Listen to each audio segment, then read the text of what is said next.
Hello everyone, welcome back to our channel. This is your Barkha ma'am. So my dear class 11 students, computer science book code 083 को continue करते हुए आज के session में discuss करने वाले हैं chapter 4 introduction to problem solving के last topic that is decomposition. Yes dear students, अभी तक हमने पूरा चैप्टर कवर कर लिया है जिसमें हमने किसी प्रॉब्लम को सॉल्व कैसे करना है, उसके लिए एल्गोरिथम कैसे डिजाइन करना है, उसे विजुअली कैसे रिप्रेजेंट करना है, फ्लो चार्ट स्यूडोकोड के फॉर्मेट में, कोडिंग कैसे करना है, कोडिंग करने के लिए हमें किन लैंग्वेजेस की जरूरत पड़ती है, क्या टेक्निक फॉलो की जाती है, ये सारी चीजें कवर कर ली है. आज के इस सेशन में जानने वाले हैं कि डीकंपोजिशन का क्या मतलब होता है, क्यों डीकंपोजिशन का यूज किया जाता है, एक्चुअली ये है क्या.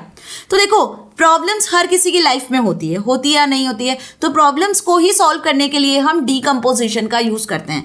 अब कंप्यूटर्स में भी ऐसे बहुत सी प्रॉब्लम्स होती हैं, ऐसे बहुत से टास्क होती है जिसे आपको डिवाइड करके सॉल्व करना होता है, जो आपके अकेले के बस की नहीं होती है. हमारी लाइफ में भी प्रॉब्लम्स आती है जिसको सॉल्व करना हमारे अकेले की बात नहीं होती है, हमें हमारे फ्रेंड्स की या रिलेटिव्स की जरूरत पड़ती है प्रॉब्लम्स को सॉल्व करने के लिए. बिल्कुल वैसे ही कंप्यूटर्स में भी जब ऐसे बिग टास्क होते हैं या लार्ज टास्क होते हैं तो उसको परफॉर्म करने के लिए बड़े सॉफ्टवेयर्स को, बड़े बड़े जो सॉफ्टवेयर्स होते हैं उन्हें डिजाइन करने के लिए हमें छोटे छोटे स्टेप्स को पहले कंप्लीट करना होता है, छोटे छोटे सॉफ्टवेयर्स को पहले डिजाइन करना होता है जिसको हम कंबाइन करके एक बिग या लार्ज सॉफ्टवेयर को डिजाइन कर सकते हैं.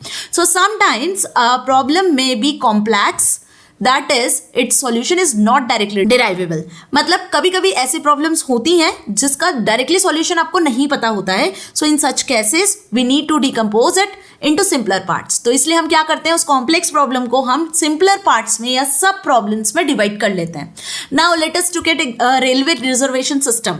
मतलब एक एग्जांपल ले लेते हैं हम यहाँ पे रेलवे रिजर्वेशन सिस्टम का, दैट आपको एक रेलवे रिजर्वेशन सिस्टम बनाना है, कंप्यूटराइज सिस्टम बनाना है. तो अब आप क्या करोगे, अब कहीं ना कहीं रेलवे रिजर्वेशन सिस्टम अपने आप में बहुत ही ज्यादा लार्ज है, बहुत ही ज्यादा स्प्रेड है ना. हर जगह दुनिया के हर कोने में आप देखते हो कि रेलवेज होती हैं. ओके, आप हर कोने में देख सकते हो कि आप रेलवे के थ्रू क्या कर सकते हो, ट्रैवल कर सकते हो.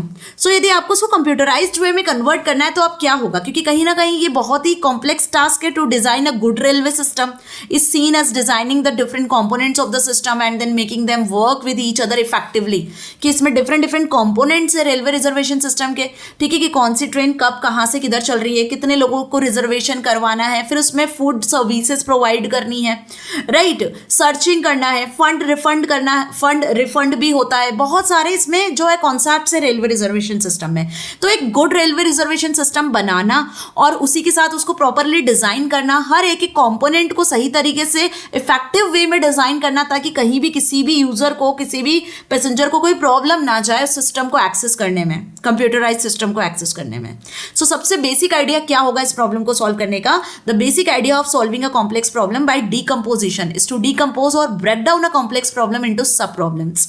जैसे कि यहाँ पर आपको एक डायग्राम दिया हुआ है आपके इस पर्टिकुलर टॉपिक में 4.12 नाम से, कि हम क्या कर देते हैं कि इस प्रॉब्लम को सब प्रॉब्लम्स में डिवाइड कर देते हैं, right. So these sub problems are relatively easier to solve than original problem. कैसे डिवाइड कर देते हैं, देखो, अब जो रेलवे रिजर्वेशन सिस्टम है वो अपने आप में बहुत बड़ा बिगर नेटवर्क है. ठीक है, एक बिगर नेटवर्क है जिसमें अलग अलग कंपोनेंट्स आप देख सकते हो. पहला कंपोनेंट हमने यहाँ पे बोला कि trains information, days and timing, stations, classes and birth. ठीक है, कि ट्रेन की इंफॉर्मेशन के लिए हमने एक अलग से जो है सॉफ्टवेयर डिजाइन किया जिसमें सिर्फ और सिर्फ ट्रेन की इंफॉर्मेशन आप एंटर करोगे कि कौन सी ट्रेन कब, किस डे पर, किस टाइमिंग पर, किस स्टेशन से चलती है, उसमें कितनी क्लासेस हैं, कितनी बर्थ है. ठीक है, आई बात समझ में. दूसरा हमने सॉफ्टवेयर, दूसरा कंपोनेंट हमने यहाँ पे बनाया रिजर्वेशन इंफॉर्मेशन से रिलेटेड, कि अब उस ट्रेन में कब कौन सा पैसेंजर रिजर्वेशन करवा रहा है, किस डेट को करवा रहा है, किस डेट पर बुकिंग ओपन है, किस डेट पर बुकिंग क्लोज है, कितनी वेटिंग लिस्ट है, कितने पैसेंजर्स ने कैंसिल किया रिजर्वेशन, कितनों को मनी रिफंड करना है, उससे रिलेटेड हो सकता है. थर्ड कंपोनेंट हम बनाते हैं information about staff, security, railway infrastructures. तो ऑब्वियस जहाँ पे रेलवेज की बात करें तो वहाँ उनका स्टाफ भी होगा, वहाँ उनकी सिक्योरिटी, उसका इंफ्रास्ट्रक्चर से रिलेटेड चीजें भी होंगी. अब रेलवेज में आपको फूड और सर्विसेज भी मिलती है, तो उससे रिगार्डिंग भी एक चीज हो सकती है। नाउ बिलिंग सर्विसेज भी होगा, यदि आप ऑनलाइन मोड में करते हो या ऑफलाइन मोड में भी आप पेमेंट करते हो तो उसको भी मैनेज करने के लिए एक सॉफ्टवेयर आपको चाहिए। ऑफलाइन की तो बात नहीं करेंगे, हम ऑनलाइन की बात कर लेते हैं यहाँ पर, है ना। तो आप कैसे पेमेंट कर रहे हो, नेट बैंकिंग के थ्रू कर रहे हो, पेटीएम के थ्रू कर रहे हो, यूपीआई के थ्रू कर रहे हो, जो भी तरीके से यूज कर रहे हो, तो उसको भी मेंटेन करने के लिए एक सॉफ्टवेयर चाहिए। Other details about railways, not for this, बहुत सारी डिटेल होती है रेलवे से रिलेटेड भी, है ना। सो ये हमने अलग अलग इसके कंपोनेंट बना लिए कि हमें यदि एक रेलवे रिजर्वेशन सिस्टम क्रिएट करना है, बनाना है, तो उसके क्या क्या कंपोनेंट्स हो सकते हैं जिसको ध्यान में रख के आप सॉफ्टवेयर को डिजाइन करोगे। So these sub-problems are relatively easier to solve than the original problem. Finally, the sub-problems are combined in logical way to obtain the solution for a bigger main problem. तो finally क्या करेंगे हम, जब इन अलग अलग छोटे छोटे सब-प्रॉब्लम्स को डिफाइन कर लेंगे, डिजाइन कर लेंगे, एट लास्ट हम इन्हें कंबाइन करके एक इंटीग्रेटेड वे में एक बड़े सॉफ्टवेयर के फॉर्मेट में एक्सेस करेंगे। Right, so breaking down a complex problem into sub problems also means that each sub problem can be examined in a detail. तो हर एक सब प्रॉब्लम को आपको डिटेल में एग्जामिन करना होगा, उसमें कोई प्रॉब्लम तो नहीं है, उसमें उस पर्टिकुलर कंपोनेंट को आपने सही तरीके से एनालाइज किया है कि नहीं, डिजाइन किया है कि नहीं, उसका एल्गोरिदम सही है कि नहीं, आपने कंपैरिजन किया है कि नहीं, सही टाइम पे सही तरीके से एग्जीक्यूट हो रहा है कि नहीं हो रहा है आपका प्रोग्राम। ये सारी चीजें हम इंडिविजुअल कंपोनेंट की चेक करेंगे। सो ईच सब problems can be solved independently by different persons और टीम्स, और यहाँ पर हर एक सब प्रॉब्लम के लिए, हर एक कंपोनेंट के लिए अलग अलग पर्सन्स, अलग अलग टीम्स को हम हायर करेंगे जो इस काम को एफिशिएंटली कर पाएंगे। Now having different team working on the different sub problems can also be advantageous.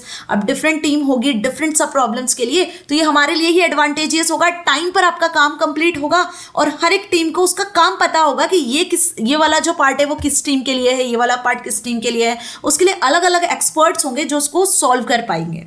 Now there are many real life problems. अब ऐसी हमारी लाइफ में भी बहुत सी प्रॉब्लम्स होती हैं जिसे हमें डिकम्पोज करने की जरूरत होती है, राइट। जैसे कि for example solving problem in mathematics and science, events management in schools, weather forecasting, delivery management system etcetera. Obvious, आपके स्कूल में भी यदि कोई इवेंट होता है तो उस इवेंट में भी अलग अलग रिस्पॉन्सिबिलिटी दी जाती है। कुछ स्टूडेंट्स को उस इवेंट को कैसे मैनेज करना है, कुछ इवेंट्स को कैसे डेकोरेशन करना है, कुछ स्टूडेंट्स को किस तरीके से उस इवेंट में जो कल्चरल प्रोग्राम्स होने वाले उसके लिए, कुछ स्टूडेंट्स को डिसिप्लिन के लिए दिया जाता है। तो अलग अलग जो स्टूडेंट्स के टीम डिफाइन किए वो अलग अलग काम कर रहे हैं, लेकिन कुल मिला के उनका मेन गोल क्या है कि इवेंट को सक्सेसफुल बनाना है, जो उनको ड्यूटी दी गई है उसे अच्छे से परफॉर्म करना है, राइट। तो यही हमारी रियल लाइफ में भी प्रॉब्लम्स होती हैं जिसके लिए हमें डिकम्पोजिशन टेक्निक को यूज करना होता है। एंड सेम प्रॉब्लम्स किस में अराइज होती हैं, जब आप कोई सॉफ्टवेयर को डिजाइन कर रहे होते हो तो सॉफ्टवेयर को, यदि वो कॉम्प्लेक्स सॉफ्टवेयर है, उसका डायरेक्टली सॉल्यूशन नहीं निकलता है तो हमें उसे डिकम्पोज कर लेना होता है। Now once the individual sub problems are solved, it is necessary to test them for their correctness and integrate them to get the complete solution. अब यदि इंडिविजुअली प्रॉब्लम सॉल्व होती है तो लास्ट में हम सारे जितने भी कंपोनेंट्स हैं उनको क्या कर लेते हैं, कंबाइन कर लेते हैं। कंबाइन करके एक इंटीग्रेटेड वे में उस पर्टिकुलर सॉफ्टवेयर का यूज करते हैं, उसे टेस्ट करते हैं और फर्दर फिर क्या करते हैं, उसको मैनेज करते हैं, राइट। सो होपफुली यहां तक आपको अच्छे से समझ में आ गया है। इसी के साथ में ये होल चैप्टर हमने यहाँ फिनिश कर लिया है, जिसमें हमने डिफरेंट टॉपिक्स को इस चैप्टर में डिस्कस किया था। डीकम्पोजिशन, कोडिंग, है ना, algorithm representation, verification of algorithm, right, flow chart, pseudo code. अब इस चैप्टर के किसी भी टॉपिक में होपफुली आपको कोई भी डाउट नहीं है, बिकॉज क्योंकि हमने ये चैप्टर डिटेल में डेडिकेटेड वीडियोज में मैंने आपको इस पर्टिकुलर चैप्टर को अच्छे से समझाया है। फिर भी यदि कोई डाउट होता है तो आप कमेंट सेक्शन में लिख सकते हो, because comment section is yours. Next chapter में हम डिस्कस करेंगे एक्चुअल में कि इन प्रॉब्लम सॉल्विंग्स को हम प्रोग्रामिंग लैंग्वेजेस में कैसे इंप्लीमेंट करते हैं। जब आप प्रोग्राम्स बनाओगे तो कैसे आप एल्गोरिदम डिजाइन करोगे, कैसे आप उस प्रोग्राम को कोड करोगे, कोड करने के बाद एग्जीक्यूट करोगे, इंटरनली इंटरप्रेटर कंपाइलर कैसे वर्क करते हैं, ये सारी चीज़ों को हम पाइथन प्रोग्रामिंग में इंप्लीमेंट करने वाले हैं। सो आगे आने वाले इंपॉर्टेंट वीडियोज़ को, पाइथन की प्रोग्रामिंग वीडियोज़ को जानना चाहते हो, then what is you waiting for? Go and subscribe the channel first and share this video to your friends, ताकि उन्हें पता चले कि भाई बरखा मैम आ चुकी है, जहां हमने 11th का कंप्यूटर साइंस स्टार्ट कर दिया है। तो पाइथन को भी प्रैक्टिकल के साथ समझने वाले हैं। नेक्स्ट वीडियो को बिल्कुल भी मिस नहीं करना है, बिकॉज नेक्स्ट वीडियो में हम इस चैप्टर के असेसमेंट को डिस्कस करेंगे, एनसीईआरटी सॉल्यूशंस को डिस्कस करेंगे, जिसमें जानेंगे कि इस चैप्टर पर बेस्ड क्वेश्चन आंसर्स क्या हो सकते हैं जो आपसे आपके एग्जाम में पूछे जा सकते हैं। सो मिलेंगे नेक्स्ट सेशन में। Till then stay happy. Thank you so much.